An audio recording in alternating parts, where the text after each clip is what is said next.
आखिर जिंदगी में असली सुखी कौन सा व्यक्ति है? इस विषय पर गौतम बुद्ध की बेहद ही प्रसिद्ध कहानी की शुरुआत करते हैं। हम हमेशा उन चीजों के पीछे भागते रहते हैं जो हमारे पास नहीं है। हम भविष्य में उन्हें पाने के लिए लगातार प्रयास करते रहते हैं, लेकिन हम यह भूल जाते हैं कि जिस चीज को पाने का हम प्रयास कर रहे हैं उसके कारण हमारा वर्तमान दुखी हो रहा है। हमारे वर्तमान की सारी खुशियां हमसे छिन रही हैं। इस कहानी में आप यह समझ पाएंगे कि किस प्रकार आपका जो वर्तमान है वही सर्वश्रेष्ठ समय है। इस समय को आपको भरपूर ढंग से जीना चाहिए, क्योंकि यह समय जो आज आपके पास है वह दोबारा नहीं लौटने वाला।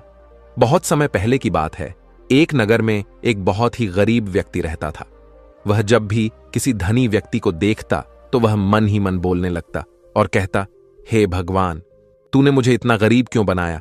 इन अमीर व्यक्तियों को देखो, ये लोग कैसे ढंग से खेल रहे हैं, जीवन का आनंद ले रहे हैं, और एक मैं हूं जो हर रोज एक एक पैसे के लिए तरस जाता हूं। मेरे पास तो फूटी कौड़ी तक नहीं है और यह लोग पैसे बर्बाद कर रहे हैं। हे भगवान, मुझे भी अमीर बना दे। एक दिन वह व्यक्ति इसी तरह बोल रहा था, तभी उसके पास से एक बौद्ध भिक्षु गुजर रहे थे। उन भिक्षु ने उस गरीब व्यक्ति की सारी बातें सुन ली और तभी वह बौद्ध भिक्षु उस व्यक्ति से कहते हैं, क्या बात है भंते, तुम इतने परेशान क्यों हो? तुम इतने दुखी क्यों लग रहे हो? क्या कोई तकलीफ है तुम्हें? तभी वह व्यक्ति कहता है, हे गुरुदेव, मैं बहुत दुखी हूं, मैं बहुत गरीब हूं। मेरे पास तो खाने तक के लिए पैसे नहीं बचते। मैं एक एक पैसों के लिए तरस जाता हूं। इस दुनिया में मेरा कोई नहीं। मैं सुखी होना चाहता हूं। मुझे सुखी होना है, मुझे अमीर होना है। हे गुरुवर, क्या आप मुझे कोई ऐसा उपाय बता सकते हैं जिससे मैं जल्द से जल्द अमीर हो जाऊं और मेरे पास किसी चीज की कोई कमी ना रहे? उस व्यक्ति की यह बात सुनकर उन बौद्ध भिक्षु ने उस व्यक्ति की तरफ ध्यान से देखा और फिर उस व्यक्ति को कहते हैं, भंते, तू मेरे साथ चल। इतना कहकर वह भिक्षु उस गरीब व्यक्ति को एक अमीर व्यक्ति के घर ले गए। उस अमीर के घर को देखकर उस गरीब व्यक्ति की आंखें फटी की फटी रह गईं। उस गरीब व्यक्ति ने उन भिक्षु से कहा, हे गुरुवर, इतना अमीर होने के लिए तो मैं कुछ भी कर सकता हूं। यदि मेरे पास इतने पैसे हो तब तो क्या ही बात है, इस घर में तो कितना आनंद आता होगा। तभी वह भिक्षु मुस्कुराने लगे और उस गरीब व्यक्ति से कहते हैं, इसीलिए तो मैं तुम्हें यहां पर लाया हूं। इतना कहते हुए भिक्षु उस व्यक्ति को उस घर के मालिक के पास ले जाते हैं और उस अमीर व्यक्ति से कहते हैं, तुम्हारे पास तो इतनी धन दौलत है, इतना आलीशान घर और सारे ऐश ओ आराम है, क्या तुम सुखी हो? तभी व्यक्ति जरा सा मायूस होकर उन बौद्ध भिक्षु से कहता है, हे गुरुवर, कैसा सुख? केवल धन दौलत होने से सुख तो नहीं आ जाता। मैं तो जन्म से ही अंधा हूं और एक अंधे के जीवन में सुख कैसे हो सकता है? सुखी तो वे लोग हैं जिनके पास आंखें हैं, जो लोग इस संसार को देख पा रहे हैं, इसकी खूबसूरती को आंख भर के निहार पा रहे हैं। हे गुरुवर, मैं तो बस इतना ही चाहता हूं कि केवल मुझे कुछ पलों के लिए ही सही, लेकिन इस संसार को देखने का अवसर प्राप्त हो। मैं कम से कम एक बार अपने माता पिता, अपने रिश्तेदारों को देख सकूं, और इसके लिए चाहे मुझसे मेरी कोई पूरी दौलत ही क्यों ना ले ले, मैं देने के लिए तैयार हूं। मैं इतना दुखी हूं जितना दुखी और कोई नहीं हो सकता। हे ईश्वर, आपने मुझे अंधा क्यों बनाया? तभी उन बौद्ध भिक्षु ने उस गरीब व्यक्ति की ओर इशारा करते हुए कहा, तुम्हारे पास एक बहुत दिग्गज अवसर है। यदि तुम चाहो तो केवल अपनी आंखें देकर तुम इस अन्य व्यक्ति की सारी धन दौलत ले सकते हो और उसके बाद तुम भी अमीर बन जाओगे, तुम भी सुखी हो जाओगे, तुम्हें तुम्हारा सुख मिल जाएगा और इस अंधे व्यक्ति को उसका सुख प्राप्त हो जाएगा। तभी वह गरीब व्यक्ति कहता है, नहीं नहीं गुरुजी, आप ये क्या कह रहे हैं? बिना आंखों के मैं अमीर होकर क्या करूंगा? ना गुरु, ना मैं अपनी आंखें नहीं दूंगा। तभी वह बौद्ध भिक्षु उस गरीब व्यक्ति से कहते हैं, एक बार फिर से सोच लो, इतना अच्छा अवसर तुम्हें दोबारा नहीं मिल पाएगा। तभी वह गरीब व्यक्ति कहता है, यदि आपके पास कोई और मार्ग है तो बताइए, अन्यथा मैं अपने घर चलता हूं। तभी वह भिक्षु उस युवक से कहते हैं, ठीक है, ठीक है, यदि तुम अपनी आंखें नहीं देना चाहते तो कोई बात नहीं, हम कोई और रास्ता निकाल लेते हैं। तभी वह बौद्ध भिक्षु उस व्यक्ति का हाथ धरकर उसे एक और धनी व्यक्ति के घर ले जाता है। इस धनी व्यक्ति का घर पहले वाले धनी व्यक्ति से और भी ज्यादा विशाल था। यह देखकर वह गरीब व्यक्ति कहता है, अरे अरे, इतना आलीशान घर मैंने आज तक नहीं देखा था। तभी वह बौद्ध भिक्षु उस गरीब व्यक्ति को उस धनी व्यक्ति के पास ले जाते हैं और उस धनी व्यक्ति से कहते हैं, आप तो बहुत सुखी होंगे, आपके पास इतना आलीशान घर है, इतनी धन दौलत है, सारे ऐशो आराम है, आपको तो किसी चीज की कोई कमी नहीं, आप अवश्य ही बहुत सुखी होंगे। तभी वह धनी व्यक्ति मायूस होकर उन बौद्ध भिक्षु से कहता है, आप यह कैसी बातें कर रहे हैं? आप तो जानते हैं कि मेरे दोनों हाथ काम नहीं करते, मैं अपाहिज हूं। यह जो इतनी धन दौलत आप देख रहे हैं, इन्हें देखकर भी मैं अपने हाथ वापस नहीं ला सकता। तो ऐसे में यह धन दौलत मेरे किस काम की? इससे तो अच्छा होता कि ईश्वर ने भला ही मुझे गरीब बनाया होता, लेकिन कम से कम मेरे दोनों हाथ मुझे सही दे देता। ना जाने भगवान ने मुझे क्यों अपाहिज बना दिया। जितना दुखी मैं हूं, उतना दुखी और कोई नहीं होगा। तभी एक बार फिर उन बौद्ध भिक्षु ने उस गरीब व्यक्ति की ओर इशारा करते हुए कहा, भंते, तुम्हारे पास एक और मौका है। यदि तुम चाहो तो अपने दोनों हाथ देकर इस अमीर व्यक्ति की सारी धन दौलत ले सकते हो। क्या कहते हो? क्या तुम तैयार हो? और अब की बार तो तुम्हें आंखें भी नहीं देनी होगी, तुम्हारी आंखें तुम्हारे साथ ही रहेंगी। तभी वह गरीब व्यक्ति उन बौद्ध भिक्षु से कहता है, अरे महाराज, आप ये क्या कह रहे हैं? एक अपाहिज होकर मैं इस धन दौलत का क्या करूंगा? क्या आपके पास कोई ऐसा अमीर व्यक्ति नहीं है जिसका पूरा शरीर भी स्वस्थ हो और उसके पास बेशुमार धन दौलत भी हो? तभी वह बौद्ध भिक्षु उस व्यक्ति का हाथ धर करके उसे तीसरे अमीर व्यक्ति के पास ले जाते हैं। उस अमीर व्यक्ति के पास उसका अपना महल था। यह देखकर वह गरीब व्यक्ति उन बौद्ध भिक्षु से कहता है, हे गुरुवर, यह तो अवश्य ही बहुत सुखी होगा। इसके पास तो इतना आलीशान महल है, इसके पास तो इतनी सारी धन दौलत है, ये अवश्य ही बहुत खुश रहते होंगे, इनका जीवन तो आनंद में होगा। तभी वह बौद्ध भिक्षु उस गरीब व्यक्ति को उस धनी व्यक्ति के पास ले जाते हैं और फिर उस धनी व्यक्ति से कहते हैं, आप तो अवश्य ही खुश रहते होंगे, क्योंकि आपके पास इतना आलीशान महल है, इतनी सारी धन दौलत है, आपके पास तो सारी सुख सुविधाएं भी हैं, आपका जीवन तो आनंद में बीतता होगा। इसके जवाब में वह अमीर व्यक्ति कहता है, हे गुरुवर, कैसा आनंद! मुझ जैसा दुखी इस दुनिया में और कोई नहीं होगा। मैं आज बहुत दर्द में हूं। मेरी पत्नी ने मुझे धोखा दे दिया है, वह किसी और से प्रेम करती है जो मुझसे भी अमीर है। आज मुझे समझ आया कि यह धन दौलत कभी किसी को सुख दुख नहीं दे सकती, और जब मन में दुख हो तो यह धन दौलत किस काम की। मुझसे सुखी तो वह गरीब इंसान होगा जिसकी पत्नी कम से कम उसके साथ तो है, वो उसके साथ वफादार तो है। आज मैंने तय कर लिया है कि मैं अपनी पत्नी और उसके प्रेमी की हत्या कर दूंगा। यह सुनकर वह भिक्षु उस अमीर व्यक्ति से कहते हैं, इससे पहले कि तुम ऐसा कदम उठाओ, कम से कम मुझे भोजन तो करवा दो। जाओ और भोजन की व्यवस्था करो, और साथ में कुछ कांच के टुकड़े भी ले आना। वह धनी व्यक्ति सभी साधु संतों का बहुत आदर करता था, इसलिए वह उन बौद्ध भिक्षुओं की बात मान जाता है। लेकिन वह यह नहीं समझ पाता कि आखिर उन बौद्ध भिक्षु ने खाने के साथ कांच के टुकड़े क्यों मंगवाए हैं। लेकिन जैसा कि उन बौद्ध भिक्षु ने कहा था, वह अमीर व्यक्ति उसी प्रकार खाने की व्यवस्था कर देता है। वह भोजन के साथ कुछ कांच के टुकड़े लेकर उन बौद्ध भिक्षु के पास पहुंचता है। तभी वह बौद्ध भिक्षु, वह गरीब व्यक्ति और वह धनी व्यक्ति तीनों एक साथ भोजन करने बैठते हैं, और उसी समय बौद्ध भिक्षु कुछ कांच के टुकड़े उठाकर उस अमीर व्यक्ति के भोजन में मिला देते हैं और उससे कहते हैं, लो, अब तुम इसे खा सकते हो। वह अमीर व्यक्ति अचंभित हो गया और उन बौद्ध भिक्षु से कहता है, हे गुरुवर, आप यह क्या कह रहे हैं? इस खाने में तो कांच के टुकड़े आपने मिलाए हैं, इस भोजन को मैं कैसे खा सकता हूं? यदि यह भोजन मैं करूंगा तो इससे मुझे बहुत तकलीफ होगी और हो सकता है कि मेरी मृत्यु भी हो जाए। तभी वह भिक्षु मुस्कुराने लगे और उस अमीर व्यक्ति से कहते हैं, तुम्हें यह बात तो समझ में आ गई, लेकिन तुम्हें यह बात नहीं समझ में आती कि अगर इस भोजन को खाना है तो इस भोजन के कांच के टुकड़ों को तुम्हें निकालकर अलग करना ही होगा, तभी यह भोजन तुम्हारे खाने योग्य बनेगा और तब यह भोजन तुम्हें कोई तकलीफ नहीं देने वाला, बल्कि तुम्हें सुख ही प्रदान करेगा। इस पर वह अमीर व्यक्ति अचरज में उन बौद्ध भिक्षु से कहता है, हे गुरुवर, आखिर आप क्या कहना चाहते हैं? तभी वह बौद्ध भिक्षु उस अमीर व्यक्ति से कहते हैं, ऐसे लोग जो कांच के टुकड़े के समान हैं, यदि तुम उनके साथ चिपके रहोगे तो तुम्हें दर्द तो अवश्य ही होगा।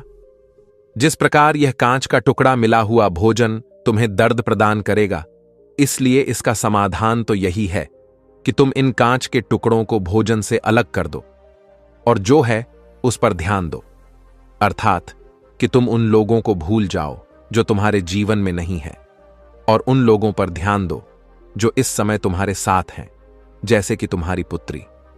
वह भी तो तुम्हारे प्यार की भूखी है। क्या तुम्हारा यह कर्तव्य नहीं है कि तुम उसका ख्याल रखो, उसकी परवरिश करो? आगे भिक्षु उस अमीर व्यक्ति से कहते हैं, सुख तो तुम्हारे पास ही है, बस इन कांच के टुकड़ों को, अर्थात अपनी पत्नी और उसके प्रेमी की हत्या करने का यह विचार अपने मन से निकाल दो, अन्यथा यह कांच के टुकड़ों से मिला हुआ भोजन के समान ही होगा और इसका परिणाम भी बहुत भयानक होगा। वह भिक्षु इतना कहकर शांत हो गए और उस अमीर व्यक्ति को भी उन भिक्षु की बात समझ में आ गई। उन्होंने तुरंत ही उन बौद्ध भिक्षु के चरण छुए और वह अमीर व्यक्ति कहने लगा, हे गुरुवर, आपने मुझे पाप करने से बचा लिया है, मैं आपका बहुत बहुत आभारी हूं। उसके बाद वह भिक्षु उस गरीब व्यक्ति को लेकर आगे की ओर निकल जाता है। तभी रास्ते में वह गरीब व्यक्ति उन भिक्षु से कहता है, हे गुरुवर, क्या इस दुनिया में ऐसा कोई नहीं है जो सुखी हो? तभी वह भिक्षु उस गरीब व्यक्ति से कहते हैं, भंते, आखिर तुम सुखी क्यों नहीं हो? इस पर वह गरीब व्यक्ति कुछ देर के लिए सोच विचार करता है, लेकिन उसके पास कोई जवाब नहीं होता। तभी वह भिक्षु उस गरीब व्यक्ति से कहते हैं, क्योंकि तुम्हें वह चाहिए जो तुम्हारे पास नहीं है। तुम्हारे पास धन नहीं है और तुम्हें धन चाहिए। तुम अमीर होना चाहते हो। तुम्हें लगता है कि वह तुम्हें सुख देगा, लेकिन तुम इस वास्तविकता को भी भूल रहे हो कि बाद में तुम्हें दुख भी वही देगा। जैसे कि जब हम पहले एक अमीर व्यक्ति के पास पहुंचे थे तो उसके पास आंखें नहीं थीं। उसके पास जो नहीं था वह उसके लिए बिलक रहा था, जबकि उसके पास तो बेशुमार धन दौलत थी और उसका पूरा शरीर भी पूरी तरह से स्वस्थ था, लेकिन उसका ध्यान उस पर नहीं था। वह उसे छोड़कर उन चीजों के पीछे भाग रहा था जो उसके पास नहीं थीं। इसी तरह से दूसरे अमीर व्यक्ति के पास आंखें थीं, धन दौलत भी थी, लेकिन हाथ नहीं थे। इसी प्रकार जो चीज उसके पास थी वह उसका आनंद नहीं ले रहा था, बल्कि वह तो इस दुख में था कि उसके पास उसके हाथ नहीं है। और ठीक इसी प्रकार से तीसरा अमीर व्यक्ति भी दुखी था, क्योंकि उसके पास तो धन दौलत भी थी, ऐशो आराम भी था और उसके पास तो उसका पूरा शरीर भी था। वह पूरी तरह से स्वस्थ और तंदुरुस्त भी था, लेकिन फिर भी वह दर्द में था, क्योंकि उसे उसकी पत्नी ने धोखा दे दिया था, जो उसकी कभी हो ही नहीं सकती थी। जो स्त्री केवल धन के लिए किसी और के साथ भाग जाए, क्या वह उसका साथ कभी दे सकती थी? नहीं। लेकिन उस अमीर व्यक्ति के पास जो था, अर्थात उसकी पुत्री, वह उसके बारे में सोच ही नहीं रहा था। आगे वह भिक्षु उस गरीब व्यक्ति से कहते हैं, अमीर गरीब होने से दुख और सुख का कोई मतलब नहीं होता। अमीर हो या गरीब, हमारे दुखी होने का एकमात्र कारण यही होता है कि हम हमेशा उन चीजों के पीछे भागते रहते हैं जो हमारे पास है ही नहीं, और जो वर्तमान में हमारे पास है हम उस पर ध्यान ही नहीं देते और ना ही उसका आनंद ले पाते हैं। हम तो केवल भविष्य में घूमते रहते हैं, भूतकाल में अटके रह जाते हैं, और यह सारी गलतियां हम वर्तमान की जमीन पर करते हैं। और यही कारण है कि तुम कभी आनंदित हो ही नहीं पाते, तुम कभी खुश नहीं रह पाते, क्योंकि जो आनंद का समय है, अर्थात वर्तमान का समय है, वह तो यूं ही नष्ट हो जाता है। तभी आगे वह भिक्षु उस गरीब व्यक्ति की ओर इशारा करते हुए कहते हैं, भंते, तुम मुझे यह बताओ, क्या तुम्हारे पास उन तीनों अमीर व्यक्तियों के दुखों में से कोई एक भी दुख है? तभी वह गरीब व्यक्ति सोच विचार कर उन भिक्षु से कहता है, नहीं, मेरे पास उन अमीर व्यक्तियों के दुख में से कोई भी दुख नहीं है। इस पर भिक्षु उस गरीब व्यक्ति से कहते हैं, तो फिर तुम दुखी क्यों हो? इसका जवाब देते हुए वह गरीब व्यक्ति उन भिक्षु से कहता है, हे गुरु, भले ही मैं उनके मुकाबले सुखी हूं, पर क्या धन कमाना या धन प्राप्त करने की इच्छा नहीं होनी चाहिए? क्या मुझे अपने वर्तमान को इसी तरह से स्वीकार कर लेना चाहिए? क्या मुझे हमेशा इसी तरह से गरीब रहना चाहिए? तभी भिक्षु दिल से मुस्कुराते हुए उस गरीब व्यक्ति से कहते हैं, वर्तमान में वर्तमान क्षण का आनंद लो। वर्तमान में ही ऐसे कर्म करो जिससे तुम्हारा भविष्य सुधर सके, लेकिन ऐसी चीजों के पीछे व्यर्थ समय न गवाओ जो तुम्हारे पास आज नहीं है।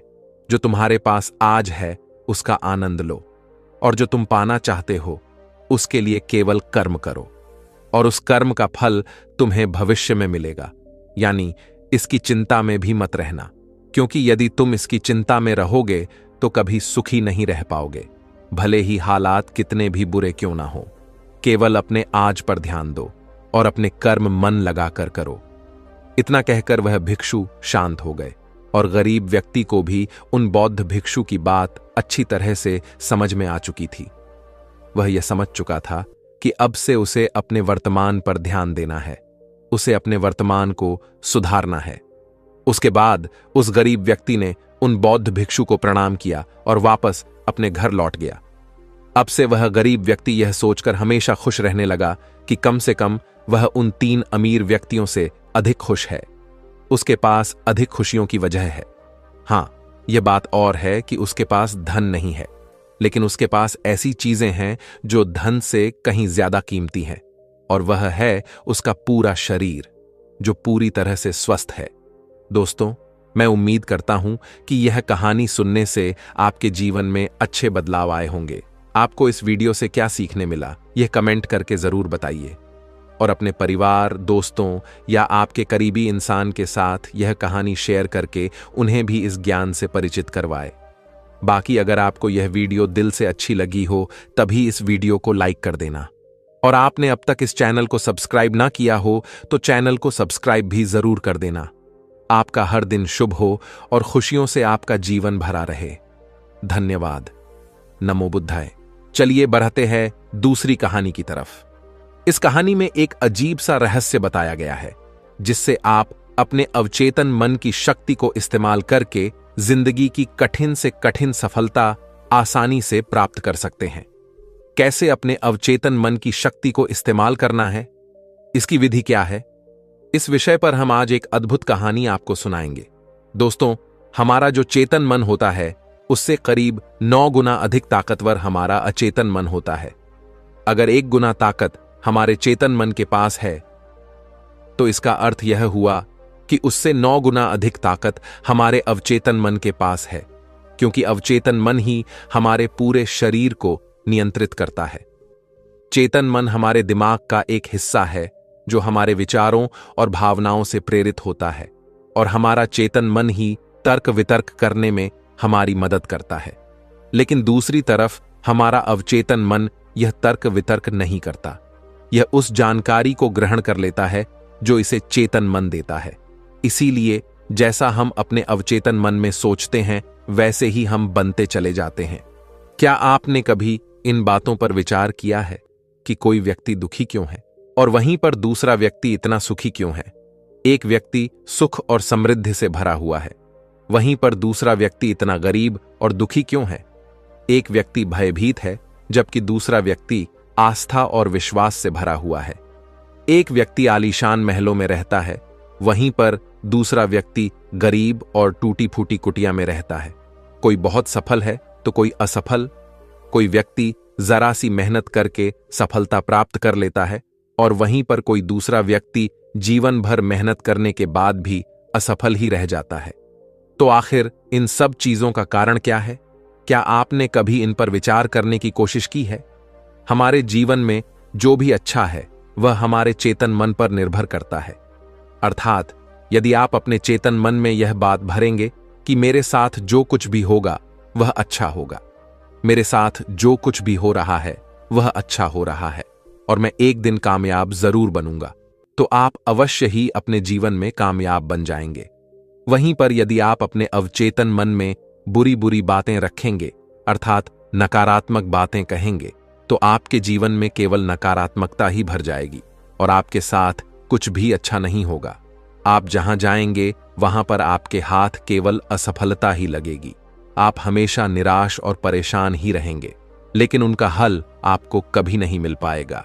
इसलिए यदि आप भी अपने मन को अच्छी तरह से जानना चाहते हैं, वह सेवा काम करवाना चाहते हैं जो आप चाहते हैं, उसे अपने नियंत्रण में रखना चाहते हैं, तो इस कहानी को अंत तक जरूर देखिएगा, क्योंकि इस वीडियो में आपको ऐसी महत्वपूर्ण जानकारियां मिलेगी जिसकी मदद से आप अपना जीवन अच्छे से जी सकते हैं।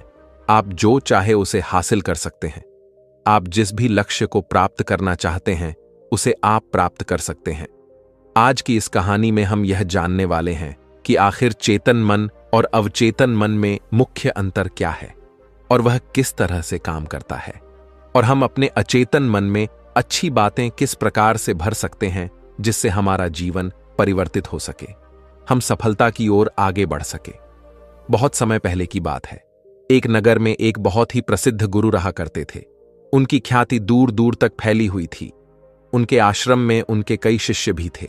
एक दिन संध्या के वक्त वह गुरुवर अपने सभी शिष्यों को बुलाकर उन्हें उपदेश दे रहे थे। वे कह रहे थे, शिष्यों, हमारा मस्तिष्क दो भागों में विभाजित है, चेतन मन और अवचेतन मन। चेतन मन हमारे मस्तिष्क का पहरेदार है, वहीं पर अवचेतन मन हमारा मालिक है। उन गुरु की आवाज सुनकर एक शिष्य ने कहा, है गुरुदेव, आप क्या कहना चाहते हैं? आप कहीं यह तो नहीं कह रहे कि हमारे भीतर कोई और है जो हमें चला रहा है, जो हमारी सारी क्रियाओं पर नजर रखे हुए हैं? इस पर गुरुवर उस शिष्य को मुस्कुराते हुए कहते हैं, भंते, मैं तुम्हें एक छोटी सी कहानी सुनाता हूं। इस कहानी में तुम्हें तुम्हारे सवालों का जवाब मिल जाएगा।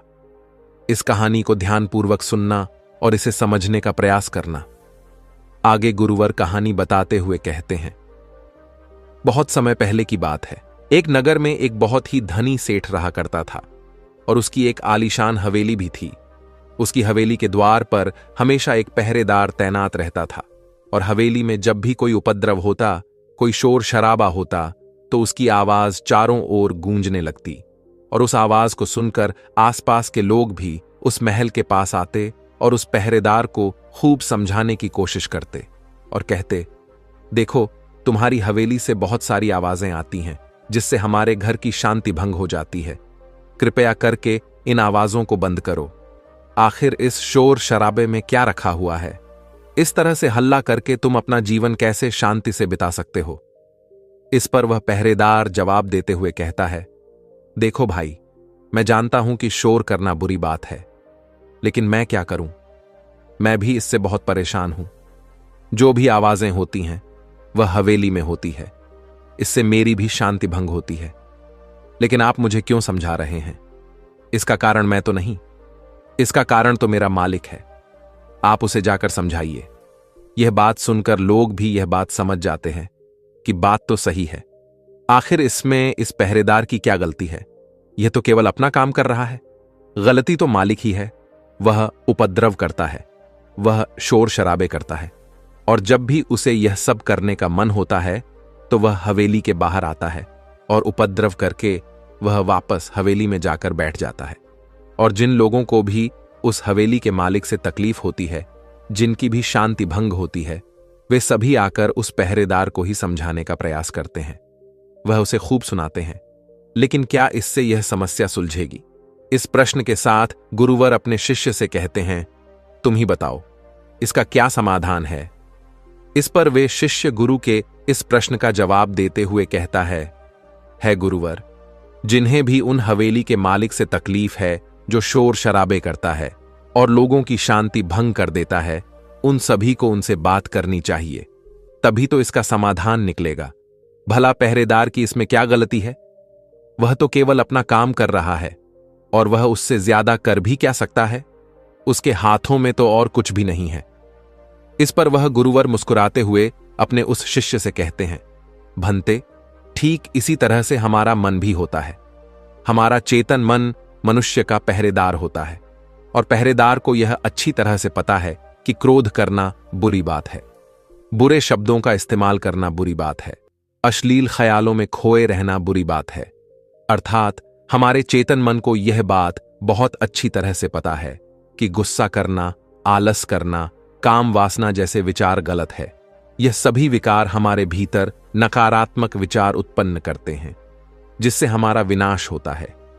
लेकिन वह कर भी क्या सकता है? वह चीज उसके हाथों में है ही नहीं, क्योंकि वह चीज वह कर ही नहीं रहा। यह तो वह अंदर बैठा मालिक कर रहा है, अर्थात हमारा अवचेतन मन, जो हमसे कोई भी कार्य बहुत ही आसानी से करवा लेता है। और यह सभी बातें हम में से हर कोई अच्छी तरह से जानते हैं, और हमें ऐसा लगता भी है कि हम अच्छी तरह से समझ चुके हैं, जैसे कि वह पहरेदार समझता है। लेकिन वास्तविकता में तो इससे हमारे जीवन पर कोई भी बुनियादी फर्क नहीं होता। आगे वह गुरु उस शिष्य से कहते हैं, भंते, तुमने भी अपने आप को कई बार यह समझाने की कोशिश की होगी कि मुझे सुबह सही समय पर उठना है, आश्रम की साफ सफाई करनी है, भिक्षा मांगने जाना है, और रात को आने के बाद मुझे ध्यान भी करना है। लेकिन क्या इससे कोई फर्क हुआ? इसका जवाब देते हुए शिष्य कहता है, नहीं, बिल्कुल नहीं हुआ। मैंने कई बार अपने आप को समझाया है कि मुझे इस समय पर यह काम करना है, मुझे अपना समय व्यर्थ नहीं करना, मुझे अपने समय का इस्तेमाल करना है और मुझे आगे बढ़ना है। लेकिन मैं चाहकर भी उन सभी कार्यों को समय पर नहीं कर पाता।